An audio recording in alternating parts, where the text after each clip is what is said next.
dive right, cause it can't miss. All about the game, that's a cold switch. Serving up the truth, call it ruthless. Tune in and get your fix from Blake and Vish Sports. Other rookie quarterback debut. I thought this rookie quarterback played phenomenal. I watched this game start to finish. I watched it in depth, and then I went and watched it back this morning. And I actually talked to a couple people who I really respect, and I'll say what they said. But I thought Mac Jones was terrific.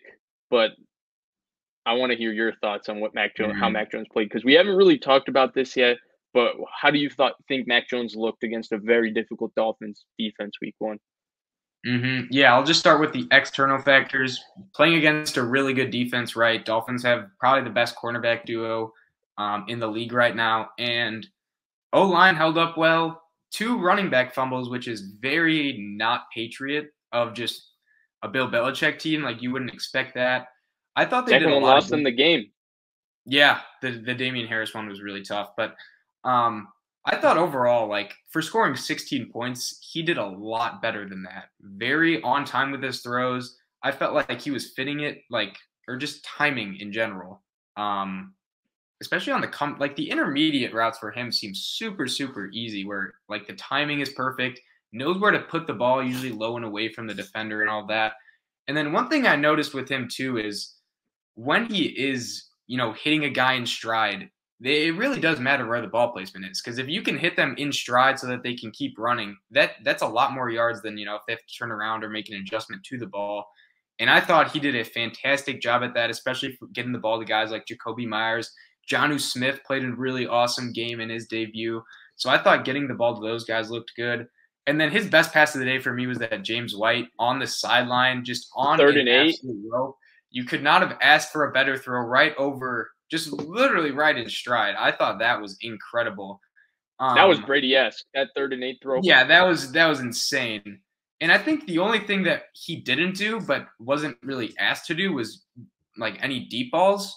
But if that's not in the game plan, you can't hold it against him, right? Like, you can't really ask him to do that, but he did not do that, or was not asked to. So you can't really hold it against him in any way, shape, or form. I agree with that, but I also think that with the deep balls, and I know you brought it up earlier to me when we discussed it very briefly, and I actually disagree with it, and here's why. Well, first of all, I think 98% of a quarterback's game is 0 to 15 yards, especially in the modern NFL with all the open spacing and the introduction of spread off and the more frequent uses of spread offenses and all of that, and he was obviously unbelievable there, and we expected it. I think the big thing with the deep ball is that I just think they had 0 opportunities to throw the football down the field. They don't have anybody on their team that can win down the field. And we saw it, and it makes it difficult for them because they have to be so precise and surgical. And when you have these 15-play drives and Damian Harris fumbles at the 8-yard line, there's nothing you can do because there's no quick stop to your offense where if you get the ball back, you can score in 20 seconds. So that was the one thing. And then the other thing is the Dolphins have an incredible defense.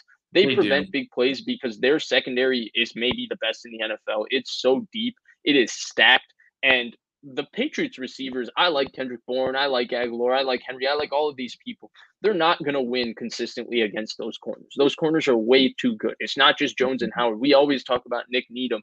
He's good. He's good. I don't know what else to say, but he's a good slot corner. Yeah. But to talk on Mac Jones, I think it's the best rookie quarterback debut I've ever seen in terms of playing from the pocket. I don't think I've ever seen a rookie quarterback on their first game ever play better from the pocket than I was seeing from Mac Jones. I was shocked by how good Mac Jones was.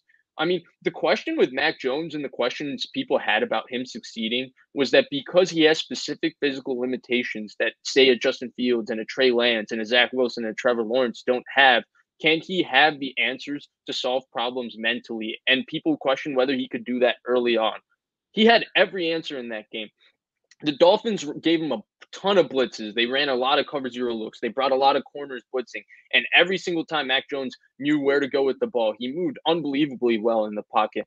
The one play, I think they had a 3rd and 8. You brought up the James White throw. That was unreal throw, right? That was incredible. He had another 3rd and 8 where they had cover 0. They didn't get it blocked up. He had a free rusher right in his face, and he drifted left.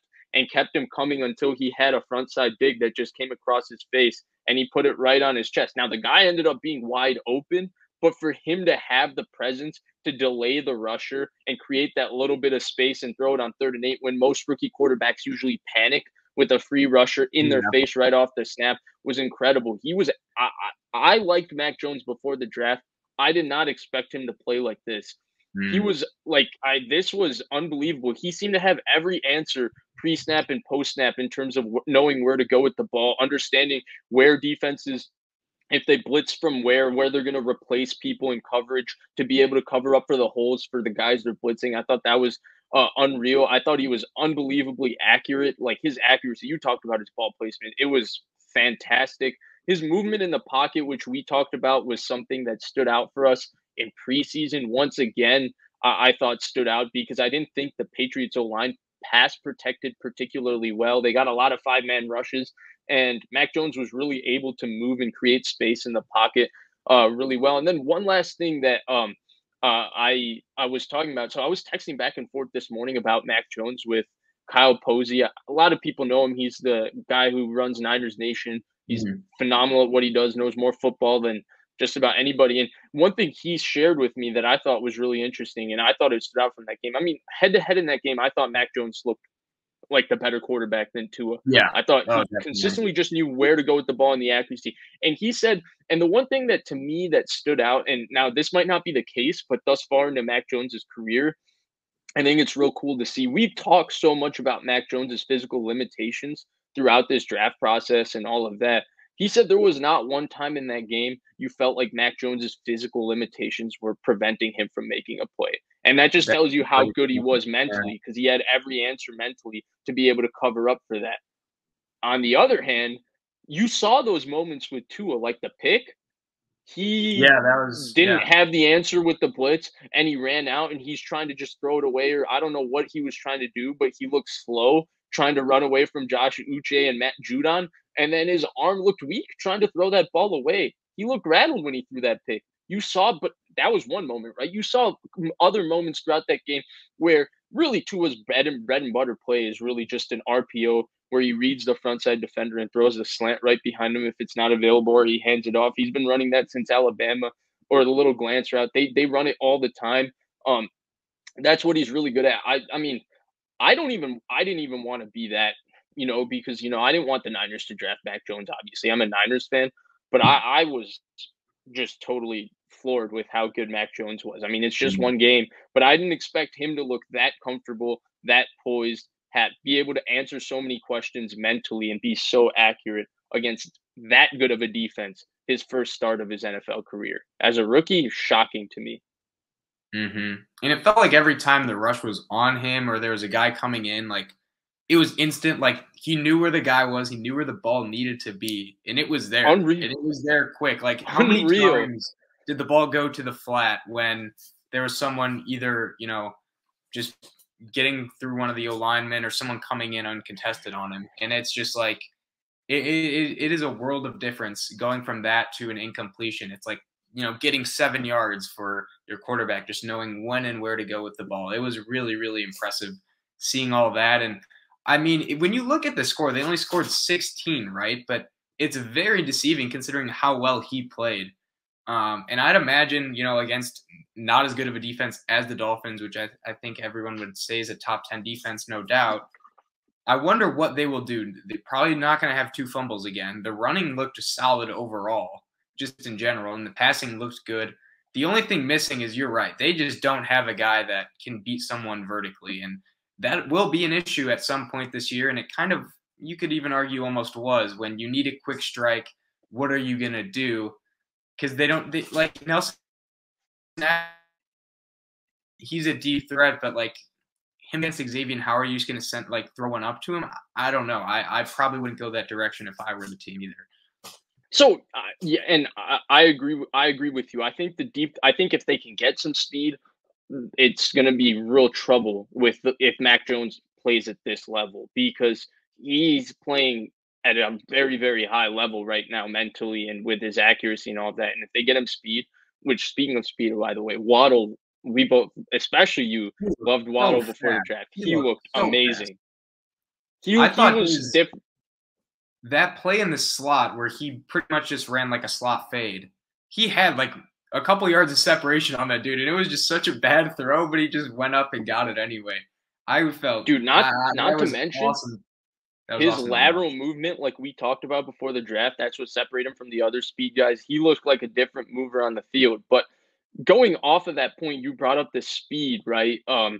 The speed thing for them adding an explosive element to their offense. Obviously, it's needed. But the reason the Patriots scored 16 points is because this game, like 17-16, doesn't tell you how well these offenses played. Both offenses were very efficient for most of the game. Like, I'm not the biggest Tua fan. You're a big higher on Tua than me, but not the biggest Tua fan. He overall played a solid game. There were moments of shakiness, but it was overall above average in terms of his performance. Like, it was a good game for him.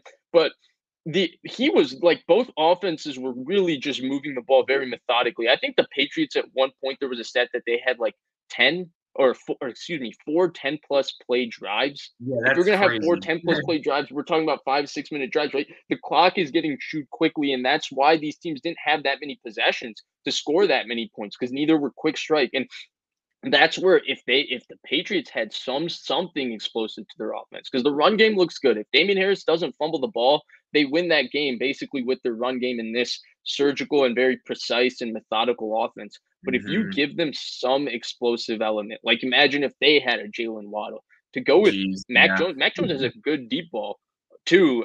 I mean, I given how he looks, I mean, I think New England could really be challenging teams. But my overall takeaway, I mean, we talked about how good Mac Jones was and all of that. I thought both of these teams looked like playoff teams. Like I told you, 11 games on Sunday. So like you get an idea to see how good teams' rosters are. To me, both of these teams look like playoff teams to me. They both looked really, really good. That felt like a playoff game, and the Browns-Chief game felt like a playoff game.